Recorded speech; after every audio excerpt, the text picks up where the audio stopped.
necessarily have to expose yourself through an extraction, which is very exposing, right, to other players. Yeah.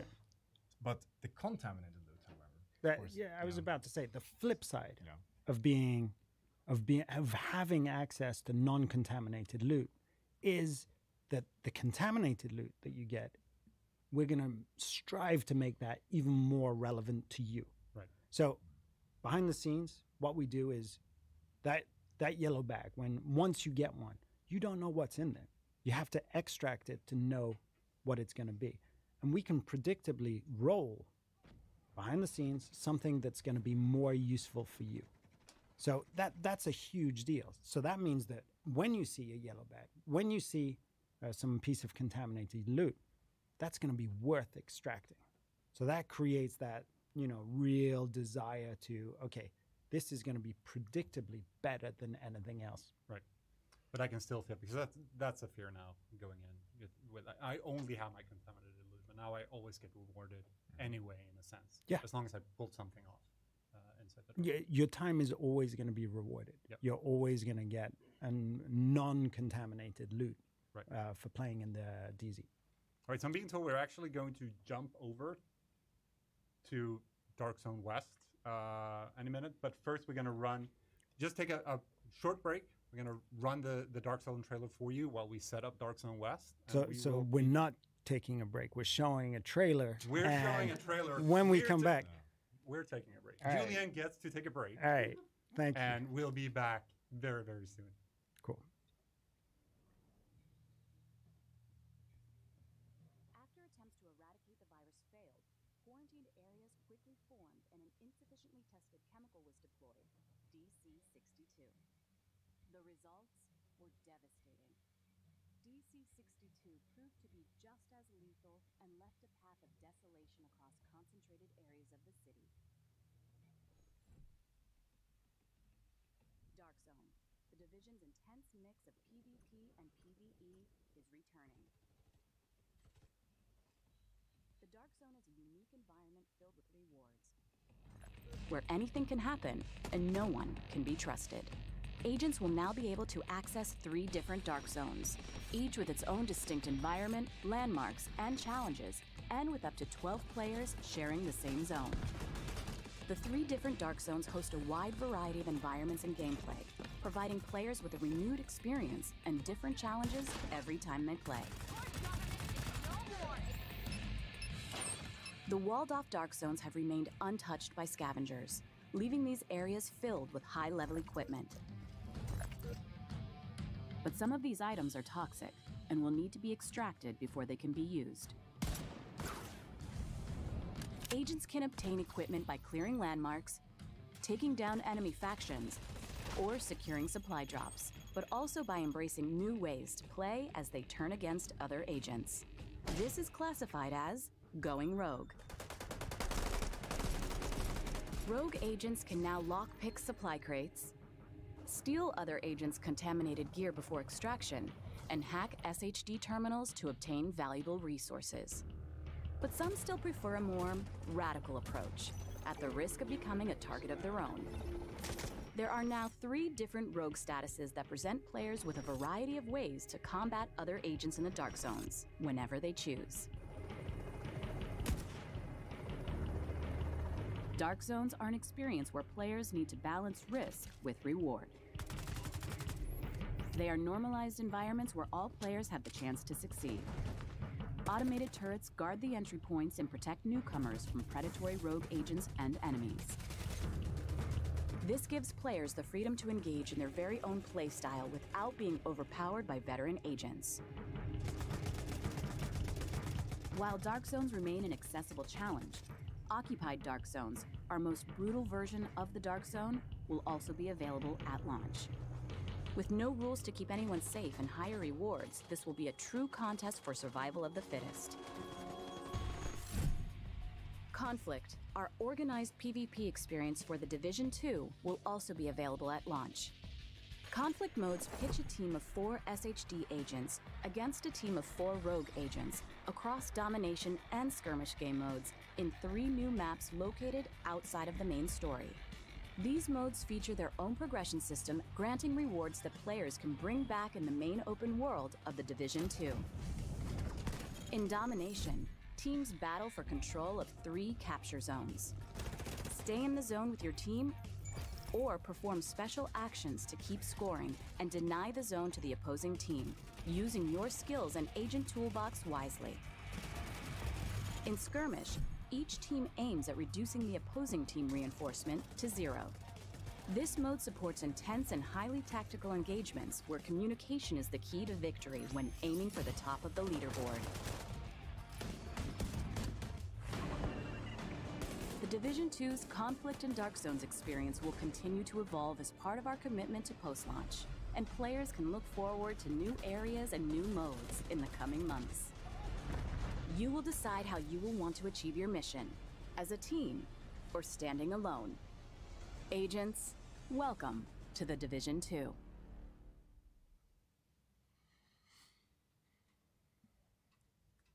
Welcome back, everyone. Thank you for sticking around. We've now done our little game development magic in the background, moved everybody from Dark Zone South to Dark Zone West. We're going to jump into that real quick.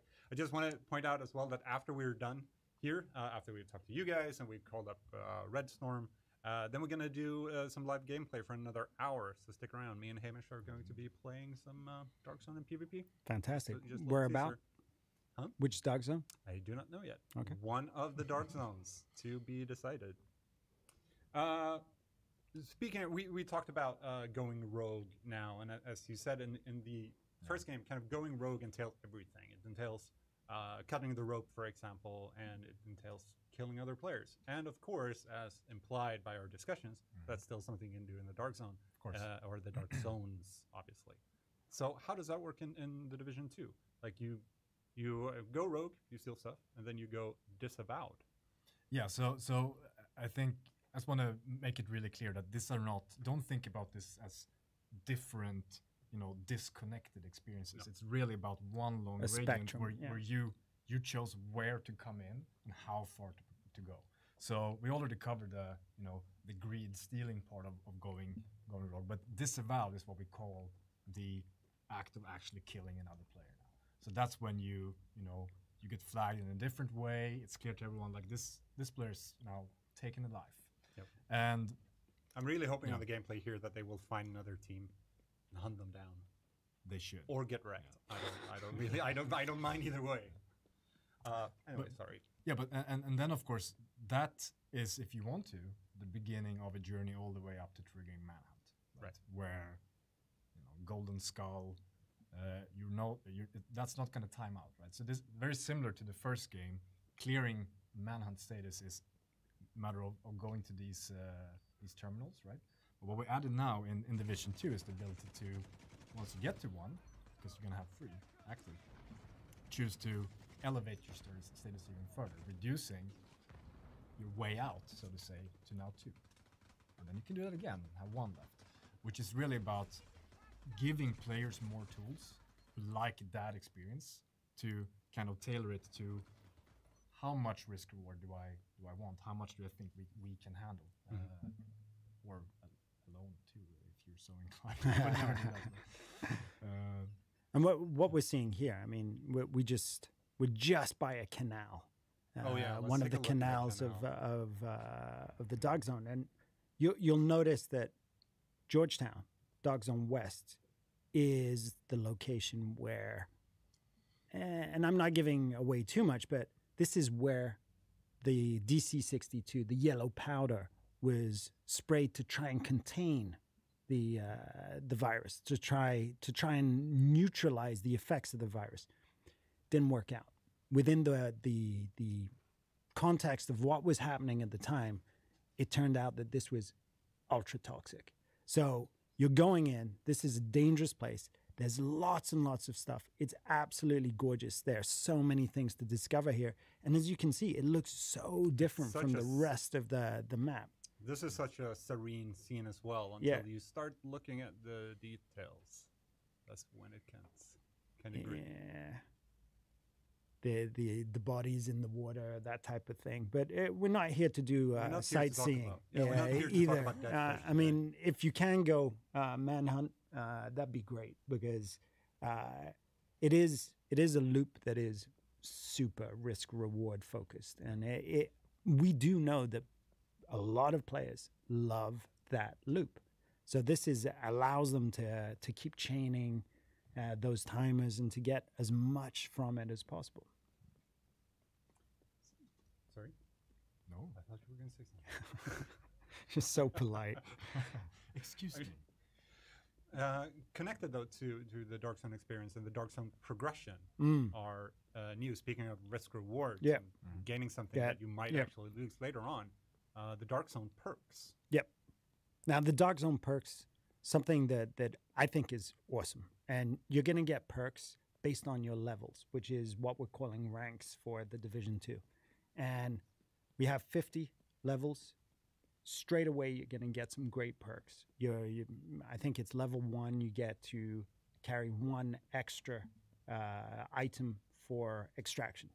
But then it goes to things that are so cool, like lowering the extraction timer. So these things, you're not going to want to lose these perks. So you're going to want to defend your Dark Zone level as much as possible. So again, it's little things like this that increase the depth of what we're proposing to all types of players in the Dark Zone. And that extends to one of the things that I know that Terry is so passionate about, which are the occupied Dark Zones. Right.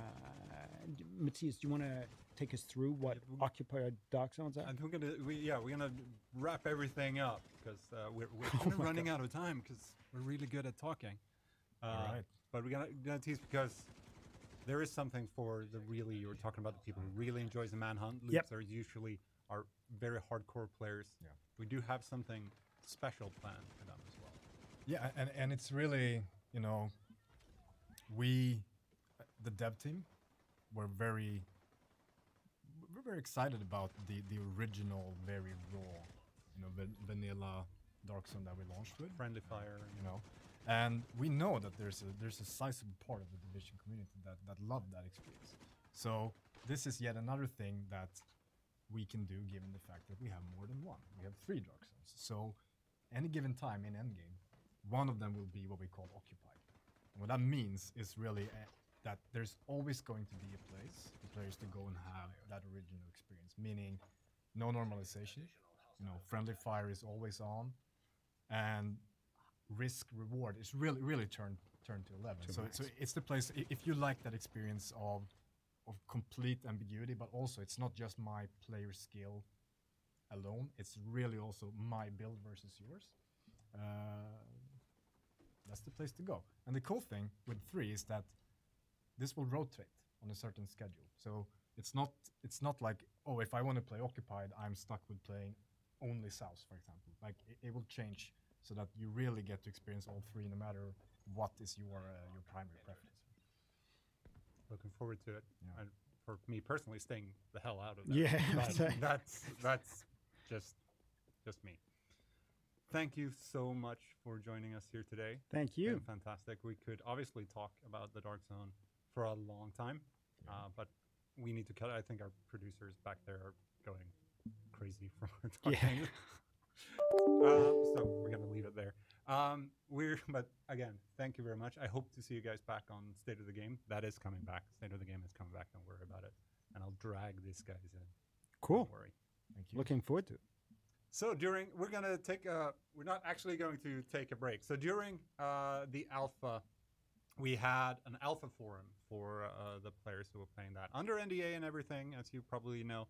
But we took the opportunity to start a thread there where people could ask questions about things like server infrastructure and anti-cheat.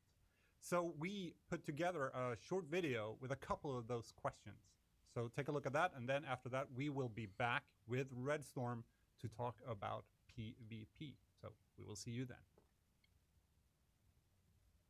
Hi, my name is Jan Harrison. I'm a senior online infrastructure engineer with the Division, and I do back-end and infrastructure.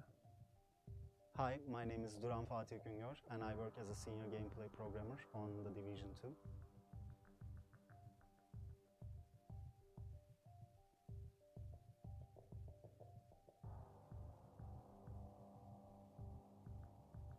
Okay, well, we didn't intend to, but we definitely won't.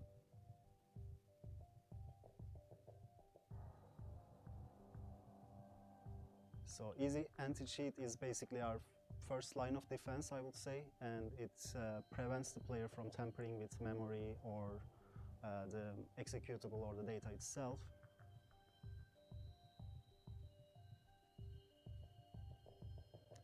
We moved on, and now it's more of an online cheat detection tool so that we can act on it instantly.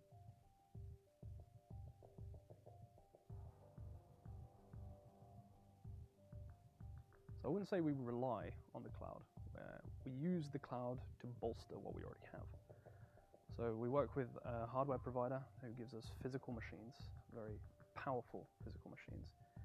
And then on top of that, we add the scalability of the cloud. So we try and get best of both worlds. So you get the really good performance of the bare metal, but you also get the expandability of the cloud.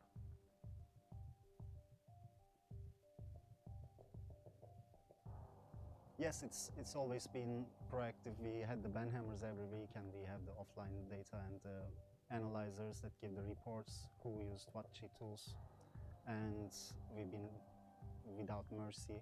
And coupled with our new cheat measures, it should be a much more fair ground.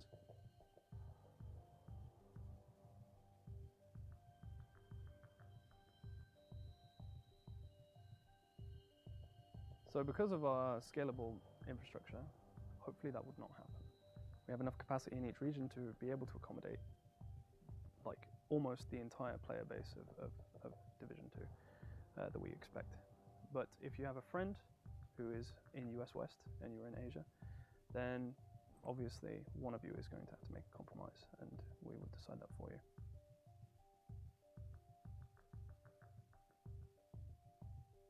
We're gonna be transparent with the tick rates when the game releases, and right now we are testing on target hardware for the servers, so we are figuring things out. There can be like slight changes. We have done a lot of optimizations on the server side as well to support all the player simulation and everything around it. So we're gonna communicate that.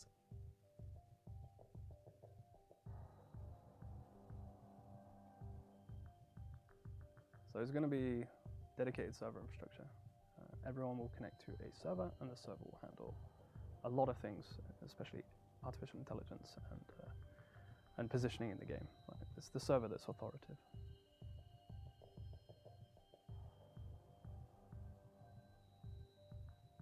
We have addressed a lot of the player replication issues from the first game, the infamous chicken dance and the running in place bug.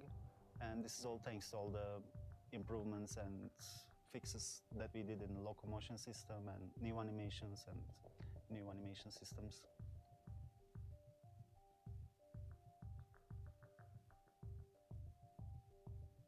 Yes, we're planning on having coverage in South America, North America, Europe, Asia, Oceania, around 13 data center locations in total.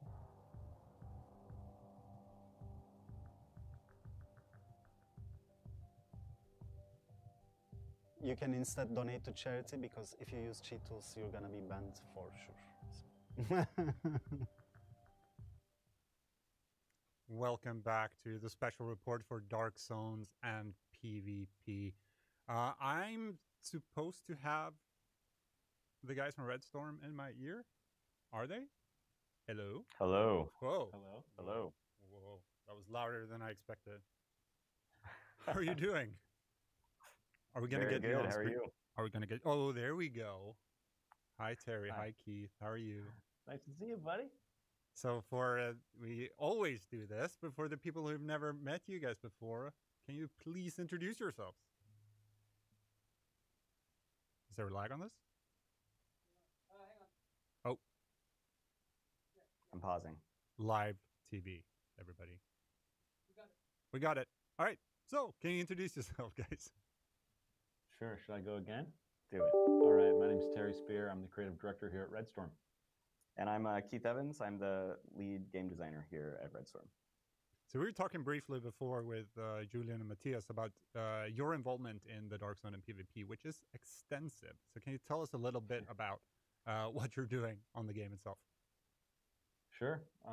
As the creative director, I helped assign the vision. I work with Julian and Matthias and the other directors to make sure it all goes into a place that we're comfortable with. Yeah, and I work with our game design team here and the level designers, and just kind of getting all the details of what's going to go into the new game, and then working hand in hand with Massive. I really love how I have you guys on the screen here. Can we just I know. Can we just take a second to just appreciate the fact that we have you on the wall? I wish we were there with You have you. no Yeah. idea. You have no idea how much time Ella and Hamish put into making that work. So, anyway, I just want to give them some credit here on the stream. It's like So we you can see them. almost hug you. They can almost. almost. Yeah, that'd be really nice. Terry hugs are nice. Anyway, let's move on. So you guys have been very, very involved, of course, with the PvP in the Division 1 as well. But when you sat down for the first time and kind of, okay, what's our philosophy? What's our goals moving for PvP in the Division 2? What was your first thoughts? Good question. The first thought was fairness. I'd say that probably the second thought that came out right after that was inclusion. We want more people to play PvP in the Division 2. Yeah, I think we made a lot of strides, throughout post-launch in the first game, taking a lot of those learnings and really pushing fairness and a place for everyone to PvP. So we're actually going to jump in. We're going to have we have live gameplay running in the background here, actually. We're going to see if we can jump in and just put that on screen while people are shooting each other in the face. They have a problem. They'll fix it. We'll just keep talking. So fairness, that's another topic that we discussed with Julian and Matthias before. And one big thing there, one of the pillars is normalization. So we had it, or we have it in the first game, in Last Stand, and in the Skirmish PvP modes. But what is exactly normalization, and how do you approach it in the Division 2? Yeah, that's a big topic. Yeah. Normalization was it was very important for us with fairness and inclusion as two of the big pillars for PvP, and it was something we knew we needed to include because although we're an RPG, we also want players to be able to participate in gun battles, that they feel are fair. And when you have a game with such stat diversity like we do, it was sort of a it's a no-brainer. It's a super important layer, but I think what you pointed out, right? We had the concept of normalization in the first game, but that's the key thing. Is normalization is just an idea, and you can apply it in all sorts of different ways. So we've completely redone our normalization system from the first game to work with all the improvements to the RPG that are in the Division 2. Yep. Let's not go deeper into that at the moment, but we can say that it applies to everything. It applies not only to the organized PvP modes, but also outside of the occupied dark zones, applied to the dark zone as well. And that was super cool for us to be able to have the occupied dark zones, a place where we can say, in contrast to the normal dark zones and organized PvP, okay, here you go. You have your full statistical advantage that you've spent a lot of time working on. Go have fun together. Go play with each other, shoot each other. Yeah, and then that core idea of normalization this time is, we're not just pushing everyone to the exact same power level. We're taking your build and making it still really matter, but we're kind of getting rid of those really high peaks of damage output and those really high sustainability builds and pulling everyone a little bit more in focus.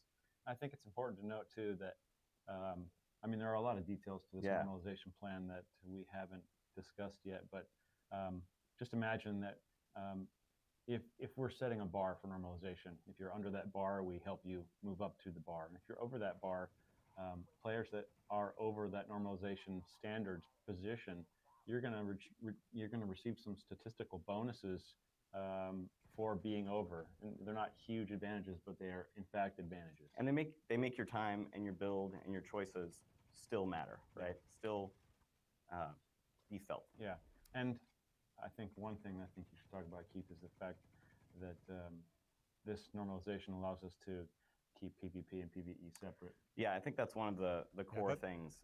Is normalization isn't just changing the stats blanketly on your gear. It's going in and doing talent overrides just for normalized play, or skill adjustments just for normalized play, with the idea of keeping PvP in balance but never affecting the PvE game. We want to give you all that power in PvE. Yeah. That's right.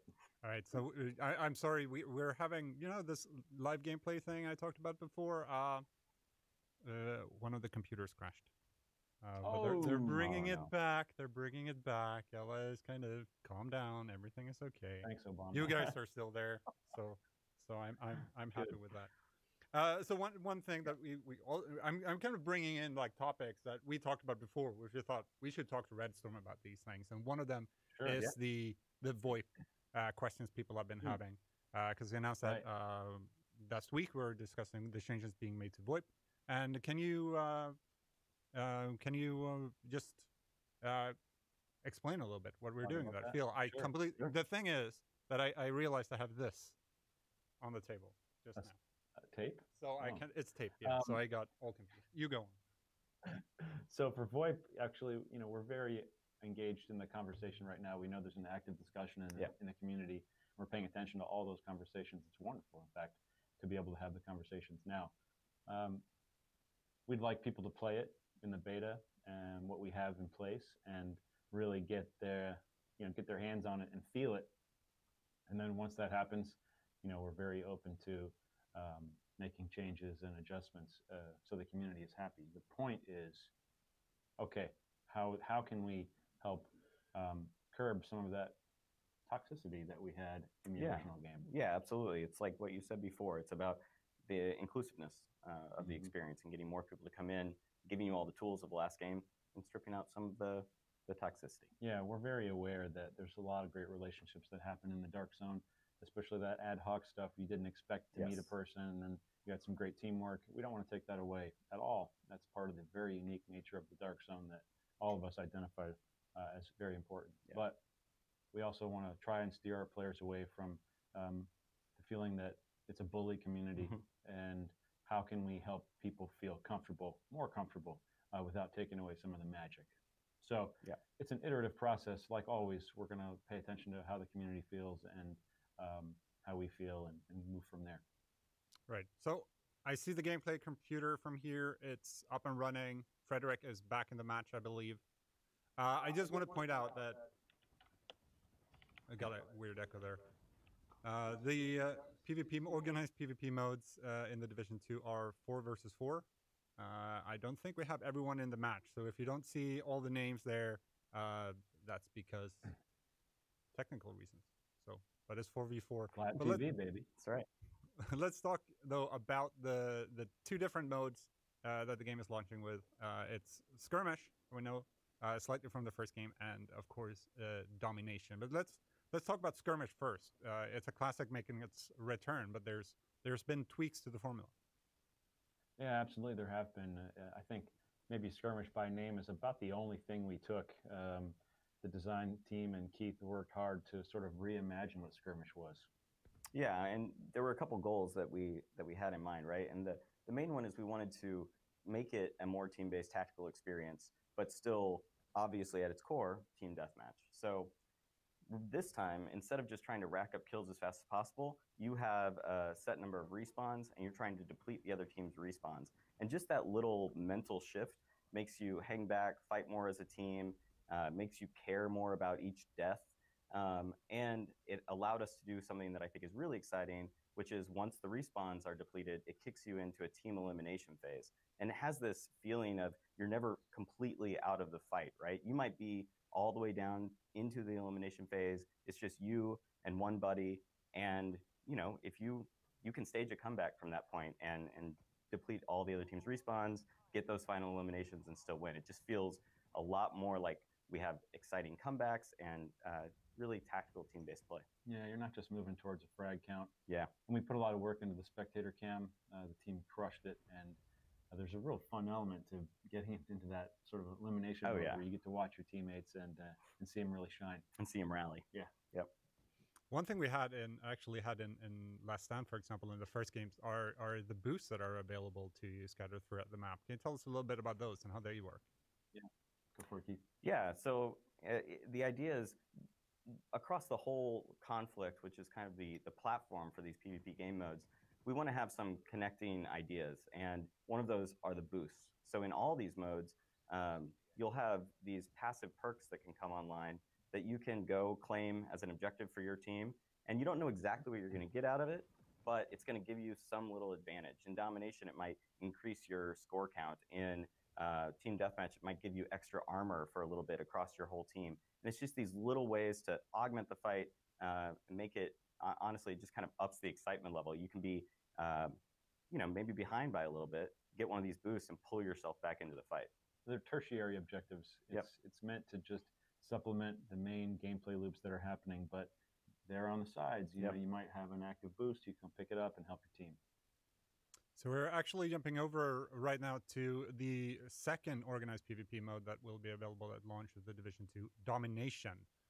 So can you tell us a little bit about that as we get the match up and running? You bet. Dom. I mean, I personally love Domination. Is that what we call it, Dom? Well, I mean, come on. I'm just making sure I'm down with the lingo. Yeah, you're down with the lingo.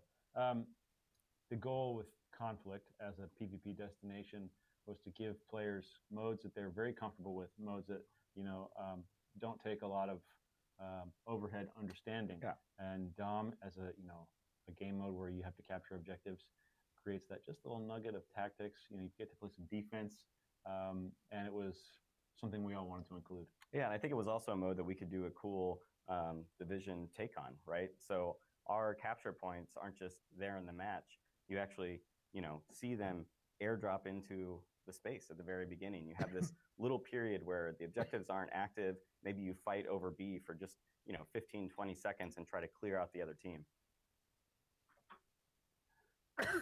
Sorry, I saw Terry was Terry is there's too much liquid in that mug, Terry. It's dangerous for you, obviously. Went the wrong spot. I was trying to get him to mute my mic so I didn't cough in everyone's ear. All right, then I'll try to ask Keith instead. So one thing we really didn't touch on before is one big endgame feature in the Division 2, of course, being the specializations and how they come into play in PvP. So, for example, how you get specialization ammo, etc. For So the specializations are obviously it's a huge new part of the whole PvP or RPG progression that comes in at endgame. And we know they're super powerful. They're meant to be really powerful. And we didn't want to take those away from you in PvP. We want to give you moments to use them. But we've changed the way that you get that special ammo and made it kind of a real tactical component that's integrated straight into the Conflict game mode. We didn't want people just to come in with their specs and just crush. We didn't want PvP to be just about, okay, what's the best specialization weapon? I'm just going to use that the whole time. Yeah. So you'll start the match. You'll have your specialization weapon on your back once you're at level 30. You can even see what specializations are equipped on the opposing team and on your team up at the top of the screen. So you can kind of plan what might happen in the battle. But you're only going to get that specialization ammo a few key times in the match. And it will actually airdrop in like a supply drop from the Dark Zone. And both teams can fight over control of that. The winning team gets a little bit of specialization ammo for their whole squad. But the really interesting part is if you can get in there and wipe out the other team, they drop any specialization ammo they had, and your team can try to take it back, kind of swing the fight. One thing you also had the opportunity to do when you sat down and started working on the PvP for the second game was, if we look at the first game, if we look at Skirmish, those maps are actually taken from parts of the world. But here you had a chance to start from scratch. You were able to build custom map from the ground up. Yeah, the PvP experience as a starting pillar, included from the get-go. How do you make the best PvP experience? Well, it starts with the maps. And we knew that this was the perfect time for us to get the LDs and the LAs and the level designers and the level artists in there and make real PvP maps for the first time in the division. Yeah, there's no nothing here where you're kind of serving two very different types of gameplay, right? So every decision that's made from the level design standpoint is all about what's going to create fair tactical PvP. and it allows us to explore some spaces that aren't inside the rest of the DC space. Yeah, they're beautiful. We can see my favorite in the background, and just because I said that out loud, I forgot the name of it, but it's beautiful. Capital Ruins. Capital it's Ruins, awesome. yeah. Yeah, I mean, that's amazing. inspired by a real location in DC, you know, where you can go and there's, you know, pieces of the old White House that were sort of discarded in a park. I don't remember the name of the park offhand, but it's all there and it's surrounded by vegetation, and it was a perfect place for a map. Yeah, something so distinct, you know, from the rest of the Dark Zones, other places you're going to be PvPing. Yeah, Absolutely beautiful. So thanks, bud. one thing also coming from the first game is one concept that's been a big part of the discussions around the first game is time to kill. And how does that differ in because fights in the first game can get quite long. So how does that work in the second game? How did you approach that? Well, as a high-level experience, Keith can go into some of the details, but we wanted players to be able to, I'm going to just say a term we used here, wanted players to be able to outmap each other. Yeah. So flanking and, you know, map tactics and team tactics, we wanted it to matter. So often, you know, it was common in the Dark Zone and in some of the later skirmish maps to, you know, successfully flank a person, and then because of the mechanics we used, maybe the kill didn't happen as you had anticipated. And now with kill times, how they're currently being set, you can absolutely get the jump on someone and get the kill. Yeah, there's just because of like the core changes to the feel of combat across the entire Division 2 experience, there were just so many little changes that improved PvP overall. So I think gunplay feels really awesome. It has a real impact to it, and the time to kill damage is just higher in general. A lot of the just healing in general is so reworked from the first game. So there's no instant pop heals. There's no, I was almost dead, but then I popped an instant heal and I'm right back in the fight, right? Healing is always over time, and you really have to get safe and get in cover to successfully pull off those kind of clutch heal moments. And it lets the fights actually resolve, and it feels really good. Yeah, there's no doubt that PvP, well, of course, you can run up and try to face tank. Sure. And this is an RPG, and there are skills. And there are shotguns. You're going to want to get in there. Yeah. But you better use cover. And it's pretty deadly, and it's very exciting to play. You want to talk about a rush. Every time we play test, there's always some extraordinary moments where somebody pulls off like especially in Georgetown. Anyway, I'm sorry, going off on a tangent. It feels really good to have kill times that we do and have it be able to mix and mash with, you know, what we consider division, you know, skills and stuff like that. It feels really good. Yeah, I don't think we would have been able to pull off really this very focused domination experience as well as we have with the first game's mechanics. I think getting in there and actually being in cover and really being scared about people encroaching your space, it just makes it feel so much better. You know what I want to talk about real quick? Sorry, tangent. I want to talk about the domination points and the passive and active stuff. Oh yeah. Yeah, go. You should talk. You're smarter than me. Go. That's not true. Yeah, so, you know, the idea, you know, domination, I think everyone kind of understands how it works. And we have a lot of those tried and true mechanics, right? You get inside the zone, the more people you have inside the zone, you're going to capture faster, you can overtake the other team. But there's another component to capturing objectives in this game, which I think is really interesting, and it's this active capture. So you can, you know, rush into the middle and actually interact on the crate, and you can steal it much faster and kind of overtake it from another team, and even if they were inside of it. So you can try to sneak in, or maybe you've cleared out the other team and you want to capture it really quick before they get back into the fight. And it adds this other layer of decision making that I think really kind of elevates this version of domination. Yeah, it feels really good to be able to have choice with the domination point and how you want to approach it as a team. You want to sit back, take cover, you know, go passive. You want to cover a man who's going to run in and try to actively capture it. Of course, you're exposed when you're actively capturing. And you get these hero moments, right? Like a lot of the time it's 2 teams of 4 clashing on B, and you know, your whole team gets wiped out. You get the final kill, and you have 5 seconds before you know the other team is going to start edging back in on you. Yeah. And you're talking over comms, and you get that capture, and it feels awesome. Yeah, that's another thing. You're talking about respawns. Something we've changed from the first game is You're just We'll taking use a points from my wave lists here now, Terry. Sorry, buddy. No. Wave spawning. Let's We're too pretend I excited. asked that Yeah. question. Let's talk about respawns. Yeah. Okay. Yeah, go. Wave spawning, go. Well, just wave spawning in general, we've done a lot of things to the spawn system to try to improve it from the first game. You'll notice the wave spawn makes it, you'll die and you might have 10, 15 seconds to wait until that next spawn wave comes in, but it lets your group kind of group back up, all come back in together, do a really focused push back into the match.